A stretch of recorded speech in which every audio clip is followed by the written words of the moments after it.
Lucas 16, a partir do verso 1.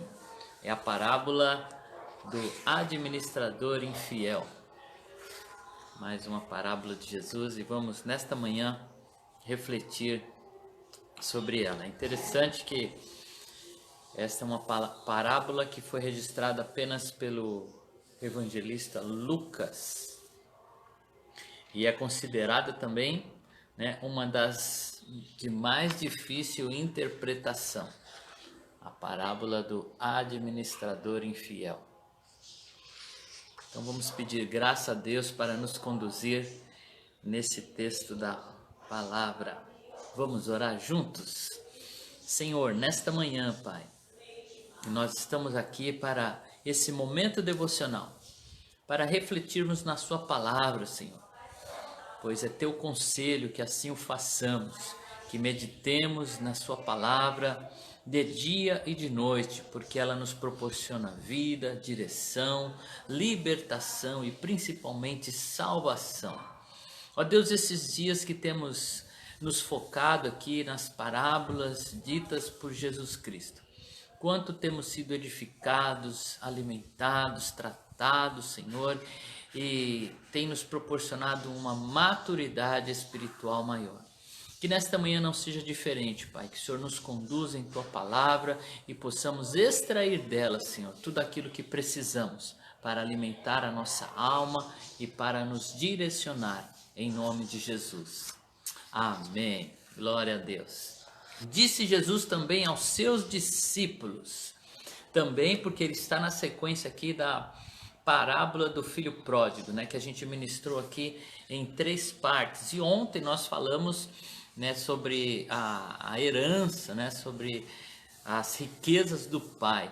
E nós aprendemos, que a riqueza maior está em pessoas, no ser humano, e não naquilo que nós temos como bens materiais. E essa parábola aqui também vai tratar disso, porque está falando desse administrador infiel, que era alguém que estava com a responsabilidade de cuidar de bens de outras pessoas. Então disse Jesus também aos seus discípulos, e aqui nós vemos que essa parábola ela é endereçada, direcionada aos seus discípulos, aqueles que seguiam Jesus. Havia um homem rico que tinha um administrador, e esse lhe foi denunciado como quem estava a defraudar os seus bens. Então, mandando-o chamar, lhe disse: que é isto que ouço a teu respeito? Presta conta da tua administração, porque já não podes mais continuar nela. Disse o administrador consigo mesmo: que farei, pois o Senhor me tira a administração. Então esse administrador, ele foi chamado no departamento pessoal. Esse negócio de departamento pessoal é da época do Will Robson, que tinha que ir lá passar no DP. E que medo dava, quando éramos chamados ao departamento pessoal. Ou vinha lá uma boa notícia de um aumento, ou era o chamado facão, que tinha chegado. E foi o que aconteceu com esse administrador. Ele estava sendo demitido, porque ele não estava sendo fiel na sua função. E aí ele fala: e agora, o que eu vou fazer? Nessa época não tinha seguro-desemprego, não tinha aí o auxílio emergencial. E ele falou: vou ficar com um problemão para administrar. E aí ele diz assim: trabalhar na terra eu não posso, também mendigar tenho vergonha. Ou seja, ele começou a olhar as suas qualificações e viu que diante das ofertas de emprego da sua época, daquele momento, ele não tinha qualificações, não tinha disposição para trabalhar em outro serviço. E aí ele tem essa brilhante ideia: eu sei o que farei, para que, quando for demitido da administração, me recebam em suas casas. E aí, tendo chamado cada um dos devedores do seu senhor, disse ao primeiro: quanto deves ao meu patrão? Respondeu ele: 100 cados de azeite. Então disse: toma a tua conta, Assenta-te depressa e escreve 50. Depois perguntou a outro: Tu quanto deves? Respondeu ele: 100 cores de trigo. Disse ele: Toma a tua conta e escreve 80. Então esse administrador começou a chamar os devedores e começou aí diminuir aquilo que eles deviam, né? Então ele astutamente usa o pouco tempo que ele ainda tem ali como autoridade, né? Porque ele estava ali acertando as contas, chamando as pessoas para prestar conta da sua administração, e ele usa esse tempo para continuar fraudando o seu senhor. Mas é interessante que diz aqui, ó, e elogiou o senhor, né, o administrador infiel, que houvera atiladamente, porque os filhos do mundo são mais hábeis do que sua própria geração, em sua própria geração, do que os filhos da luz. Então ele foi elogiado pelo que fez, por ter agido astutamente, né, usando aquele tempo para colocar em prática a sua estratégia, que não era uma estratégia tão honesta assim. E aí Jesus conclui aqui, né? Aqui é a aplicação desta parábola. Ele diz assim: Eu vos recomendo, das riquezas de origem iníqua, fazei amigos, para que, quando aquelas vos faltarem, esses amigos vos recebam nos tabernáculos eternos. Quem é fiel no pouco, também é fiel no muito. E quem é injusto no pouco, também é injusto no mundo. Se, pois, não os tornastes fiel na aplicação das riquezas de origem injustas, quem vos confiará as verdadeiras riquezas? Se não vos tornastes fiéis na aplicação do alheio, quem vos dará o que é vosso? Ninguém pode servir a dois senhores, porque há de aborrecer-se de um e amar ao outro, ou devotará a um e desprezará ao outro. Não podeis servir a Deus e às riquezas. Bem, Jesus conclui esta parábola, né, dando esta aplicação. Em momento algum, aqui está fazendo, né, uma apologia ao crime. Em momento algum, Jesus está dizendo que ser desonestos, né, ou usar aquilo que vem incorretamente é algo certo.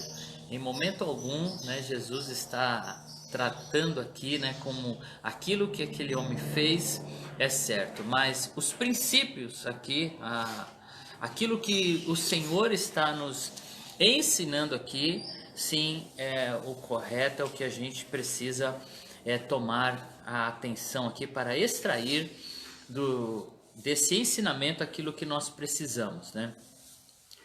O que ele elogiou aqui foi a forma rápida, né, de tomar uma decisão, de fazer algo, né?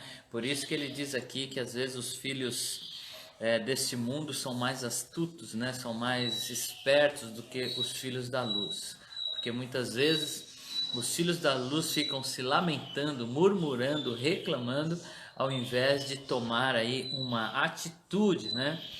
O administrador infiel não é, né, um bom exemplo no aspecto ético, mas nosso Senhor usa essa história para destacar a forma como as pessoas não regeneradas agem em relação às coisas materiais ou mundanas, com boa dose de astúcia e prudência. Então aqui ele só está destacando a questão de ser prudente, né? De pensar nas consequências, de olhar para frente. Ele viu aonde aquela situação o levaria e fez algo, né? Então, ao invés de ficarmos parados, sermos vagarosos, improdutivos, né, em relação às coisas de Deus e do seu reino, devemos realmente agir com prudência.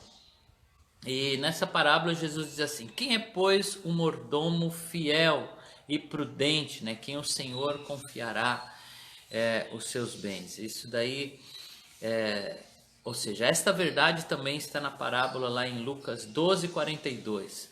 Nós somos mordomos, somos administradores de bens alheios. Tudo que temos foi confiado por Deus. E nós temos que ter consciência, né, de que aquilo que é material um dia vai passar e vai ficar somente aquilo que é eterno. Ontem nós destacamos, né, na parábola do filho pródigo, a questão dos valores, o que realmente tem valor. E mais uma vez aqui Jesus vai tratar disso. Aonde estão os verdadeiros valores? E nós aprendemos mais uma vez que o verdadeiro valor está nas pessoas, no ser humano, e não nas coisas materiais. Deus nos concede talentos, oportunidades, dons, né, até mesmo o dinheiro, posses, né? E tudo isso deve ser usado com a finalidade do seu reino, olhando o próximo, né? Olhando as pessoas. E é interessante que foi nos dado toda liberdade para agirmos. Nós temos livre arbítrio, né? Temos poder de decisão do que fazer com aquilo que nos foi confiado. Mas fica muito claro que todos nós um dia iremos prestar contas daquilo que fizemos com aquilo que esse administrador nos confiou, aquilo que temos feito, né, com aquilo que Deus tem colocado em nossas mãos. Mais uma vez eu quero destacar esse pensamento. Tem muita gente que usa pessoas para ter coisas, quando deveríamos usar coisas para ter pessoas. Foi isso que esse administrador fez. E por isso ele foi elogiado, porque ele usou os bens material para ser recebido pelas pessoas. O foco mudou, o foco se tornou as pessoas. Eu quero aqui abrir um parêntese, né? Porque sabemos que o dono, né, aqui, o Senhor representa Deus. Deus na história, e o administrador aqui representa a cada um de nós, cristãos, que temos em nossas mãos as riquezas celestiais. E qual é a dívida que as pessoas têm com o nosso Senhor? O pecado, né? O erro, são dívidas que foram adquiridas, né? Mesmo antes de nascermos, dos nossos ancestrais, já nascemos com dívida. E essa dívida foi paga por Jesus Cristo. Jesus Cristo pagou toda a dívida. E eu quero abrir esse parênteses, né, para falar um pouco sobre perdão, sobre perdoar. Perdoar dívidas, né? Nós vemos que o administrador ele não podia perdoar totalmente, mas ele, usando aquilo que era do seu senhor, ele diminuiu aquela dívida. Nós também, né, temos a oportunidade de sermos agentes de perdão, de reduzir esta dívida com os outros. Aquilo que cabe a nós, que está em nossas mãos, aquilo que nós administramos, nós podemos sim exercer este perdão, né? Abaixar esta dívida. Da nossa parte, né, nós podemos realmente liberar perdão para as pessoas. Jesus diz, né, que eis que venho sem demora, lá em Apocalipse, e está comigo o galardão que tenho para repartir com cada um segundo as suas obras. Então haverá o dia de prestação de contas, e Jesus disse que haverá galardão, haverá recompensa a todos, né, aqueles segundo as suas obras, segundo a forma como administramos os bens que estão em nossas mãos. Haverá o chamado balanço geral, né, a prestação de contas. Jesus quer nos ensinar aqui, principalmente, né, dos versos 3 ao 9, que nós vejamos a relação, né, do administrador que foi demitido, né, a reação, que foi demitido. Disse o administrador consigo mesmo: que farei, pois o meu senhor me tira a administração? Trabalhar na terra não posso, mas também mendigar tenho vergonha. Ao invés de ficarmos choramingando, né, ficarmos reclamando dos nossos maus feitos, ao invés de ficarmos praguejando, né, contra o nosso patrão, pensarmos em uma saída olhando para a vida futura. Sua principal providência foi: eu sei que farei para que quando for demitido da administração me recebam em suas casas. Então seu plano incluía procurar antigos devedores do seu patrão, talvez os mesmos que tinham denunciado ele, né? Para tentar conquistar a simpatia deles e garantir alguma ajuda material depois de ser despedido. Aqui a história muda de foco, né? Aquele administrador infiel que foi denunciado por essas pessoas, ou ele não tinha o apreço das pessoas, agora ele usa o pouco tempo que tem, os recursos que tem. Mais uma vez o administrador pensa em se dar bem, mas defraudando, né, o seu patrão por meio da redução da dívida dos devedores. Deus, ele não vem aqui, né, reclamar quando nós usamos aquilo que ele nos deu para diminuir a dívida dos outros, quando o foco é o outro. Salomão, ele foi elogiado por Deus, porque quando Deus deu a ele a oportunidade de pedir qualquer coisa, o que ele pediu sabedoria. Sabedoria para quê? Para si mesmo? Não, para que ele pudesse administrar a nação. Salomão olhou para o outro, não olhou para si mesmo, e por isso Deus deu a ele não somente sabedoria, mas riqueza, poder, né? Porque o seu no outro. No final, né, o patrão, ele elogiou, justificando o seguinte: porque ele, né, o administrador, tinha agido atiladamente, né? Essa palavra vem do grego aí, frônimos, que também pode ser traduzido por sabiamente ou prudentemente. Ele agiu com prudência. Em seguida, o mestre declara essa seguinte verdade, né, sobre a atitude do administrador: porque os filhos do mundo são mais na sua própria geração do que os filhos da luz. O que será que ele quis dizer com isso? Que os crentes, né, ou os não crentes, ou os mundanos, de certa forma, são mais espertos, perspicazes, né, inteligentes e astutos em situação de crise do que os crentes, que eles são mais ágeis, né? De fato, nem sempre revelamos a postura correta diante das lutas desta vida, porque nos queixamos, murmuramos e ficamos, né, esperando aí uma solução mágica antes de tomarmos atitudes apropriadas. Então Deus nos chama aqui para termos mais atitudes, né? Pedimos a ajuda de Deus, mas arregaçar as mangas e realmente enfrentar os desafios. O brasileiro, né, ele é conhecido pela sua forma de empreender, né, de como resolve as situações, pela sua criatividade na hora de resolver problemas. E Deus espera que nós também tenhamos ações. Seja como for, Cristo reconhece que os mundanos são mais diligentes em cuidar da sua vida terrena do que os filhos da luz em cuidar da sua vida espiritual ou da sua vida terrena.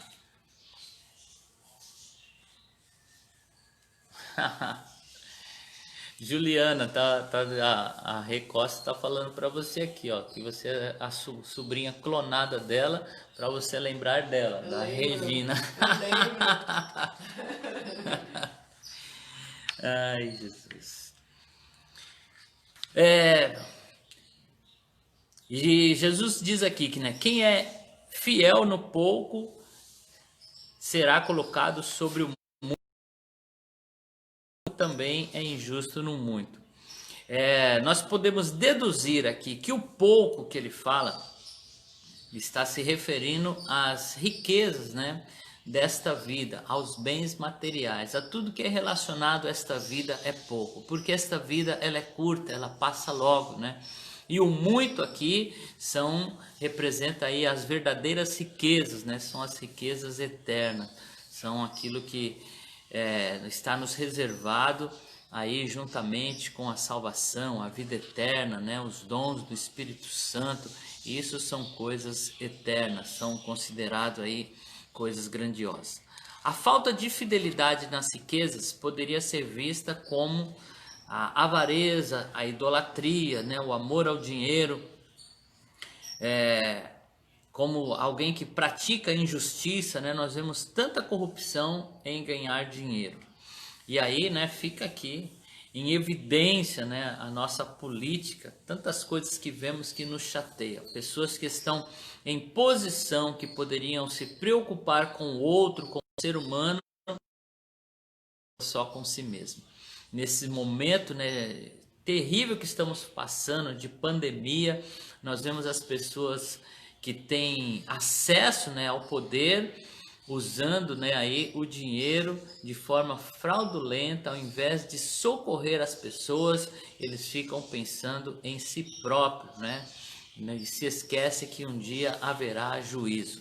A Bíblia diz que o dinheiro não é em si mesmo um mal, mas o amor a ele é que leva o homem à destruição. Como falamos antes, né? É a forma de aplicar, né, as riquezas desse mundo que nos qualifica aí como administradores infiéis ou administradores fiéis. Pessoas espirituais são bem resolvidas em relação ao dinheiro. Por fim, o Senhor advertiu seus discípulos o seguinte: ninguém pode servir a dois senhores, porque há de aborrecer a um e amar ao outro, né? Ou se devotará a um e desprezará o outro. Não podeis servir a Deus e às riquezas. Não é possível sermos fiéis a Deus sem dedicação. Ele não aceita em absoluto dividir nossa lealdade com ninguém. É impossível amar a Deus sem amar pessoas. É impossível ser fiel a Deus sem ter pessoas em foco. Por isso nós somos chamados a olhar para o outro. Jesus fala sobre servir, ou poderíamos, né, entender aqui, né, prestar culto, obediência a Deus ou às riquezas. Pessoas que vivem pela ganância, pensando em si mesmo, e o Senhor nos chama aqui a olhar as riquezas reais que está em outra pessoa. Por fim, para orarmos, verdade prática. Somos administradores de todas as riquezas de Deus e Ele espera que sejamos fiéis, sábios e diligentes em nossa mordomia, que a gente realmente possa olhar para o lado, olhar para o outro e ver aí as verdadeiras riquezas de Deus. Nós vamos orar e eu quero aqui, né, citar que hoje é o aniversário da Kelly, né, a nossa líder aí da Adobrac. Que Deus te abençoe, Kelly, que Deus te dê aí aquilo que está no coração dele, que realmente o Senhor agraciar, né, nesse dia tão especial. Recebe aí o nosso parabéns, né, em nome da nossa igreja, em nome dos adolescentes aqui da nossa igreja. Nós queremos expressar todo o carinho que temos. Então, nesta oração, vamos pedir a Deus que nos dê um coração que não seja dominado pelas coisas passageiras desta vida, né? Mas que possamos ter aí em foco os bens eternos. Amém? Querido Deus, em nome de Jesus, nesta manhã nós oramos, ó Pai, porque sabemos que o nosso coração é tão fácil, Senhor, de ser levado pelas coisas deste mundo. Ó Deus, muitas vezes nos prendemos, ó Pai, a essas coisas que não levaremos conosco. Nós vemos tantas histórias, Senhor, de pessoas que enriqueceram, que conquistaram muito bem, Senhor, mas chegou o dia de prestar contas. Pessoas que morreram com tanto recurso em suas mãos, mas não conseguiram olhar para o lado, olhar para as pessoas, e não levaram, Senhor, nada desta vida com eles, a não ser E um dia, Senhor, todos nós prestaremos contas sobre aquilo que o Senhor tem colocado em nossas mãos. Ó Deus, como cristão, como teus filhos, nós queremos aprender, Senhor, esses valores. Queremos entender, Senhor, que está em olhar para o lado, em ver as pessoas o valor maior. Ó Deus, não nos deixe ao dinheiro, às riquezas desta vida que perecem, mas que possamos ter um coração voltado para auxiliar ao outro. Ó Deus, tudo que temos vem de Ti, Senhor.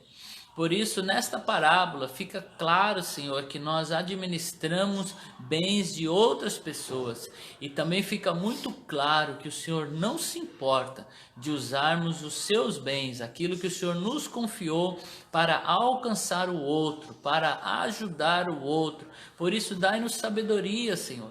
Dai-nos um bom trato. Ajuda-nos, Senhor, a perdoar, a relevar as coisas, Senhor.